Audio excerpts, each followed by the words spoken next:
Creepy nights.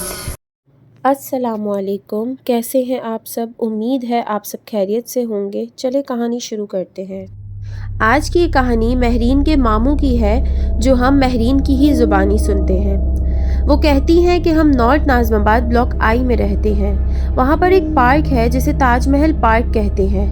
ये वाक़या 20 साल पुराना है। एक दिन लेट नाइट हमारे मामू वहाँ से गुजर रहे थे। उन्होंने वहाँ एक औरत खड़ी देखी। जैसे जैसे वो औरत करीब आती गई, मामू की निगाह उसके पैर पर गई जो उल्टे थे। मामू समझ गए कि वो कौन थी। मामू ने उसी वक्त आयतल कुर्सी पढ़ना शुरू की और भागते हुए घर पहुँचे। इस वाक़ये के एक हफ्ते तक मेरे मामू को फीवर रहा। काफ़ी लोगों ने उस जगह पर अलग अलग चीज़ें देखी है। किसी ने वहाँ ढांचा देखा है, किसी ने कोई औरत देखी है और किसी ने कुछ। रात 12 बजे के बाद वहाँ से जाना लोग अवॉइड करते हैं। आज की दूसरी कहानी इसरार अहमद की है। वो कहते हैं कि मेरा एक दोस्त, जो अक्सर जब हम जिन्नात की बातें करते थे तो वो इसे झुटलाया करता था, उनके साथ एक दफ़ा कुछ यूँ हुआ कि एक रात हम मेरे घर पर इसी टॉपिक पर बात कर रहे थे कि मेरे दोस्त ने फिर से वही हरकत की और उस बात को झुटलाया और कहा कि ऐसा कुछ नहीं होता, बस आप लोगों का वहम है।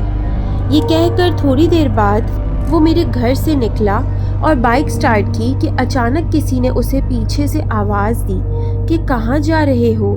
जैसे ही वो पीछे पलटा, उसने देखा वहाँ 12 फुट का एक आदमी खड़ा हुआ था, जिसका सर ठीक से नज़र भी नहीं आ रहा था। उसने कहा कि मैंने सुना है कि तुम हमारे होने पर यकीन नहीं करते। ये सुनते ही उसने बाइक को भगाया और पीछे पलट कर भी नहीं देखा। वो सीधा अपने घर पहुंचा। जैसे ही वो अपने घर पहुंचा और दरवाज़ा खटखटाते ही दरवाज़ा खुल गया, सामने फिर से वही बंदा मौजूद था। उसे देखकर वो वहीं बेहोश हो गया। अगले दिन सुबह उसकी आँख खुली तो वो घर पर मौजूद था और इर्द गिर्द उसकी फैमिली भी मौजूद थी। उसने अपनी पूरी फैमिली को उसके साथ होने वाला पूरा वाक़या बताया और साथ ही जिन्नात पर यकीन भी किया और माफ़ी भी मांगी। आज का तीसरा वाक़या असद का है और 31 दिसंबर न्यू ईयर का है। कराची के इलाके मैमार की तरफ न्यू ईयर की पार्टी थी। असद कहते हैं वो पार्टी अटेंड करके वहाँ से निकले अपने घर जाने के लिए।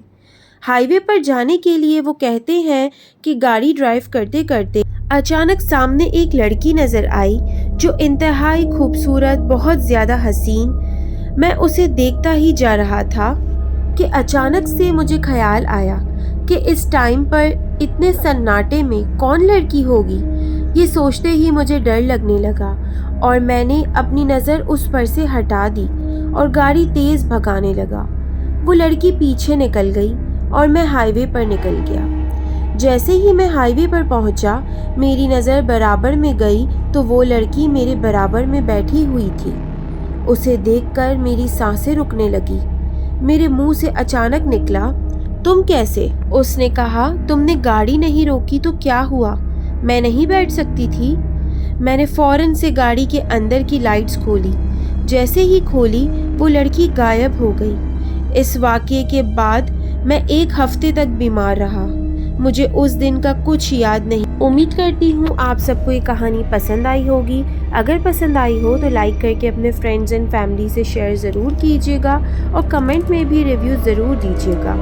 अपनी स्टोरीज़ भी आप शेयर करना चाहते हो तो हमसे दिए गए ईमेल एड्रेस पे शेयर ज़रूर कीजिएगा। अल्लाह हाफ़िज़।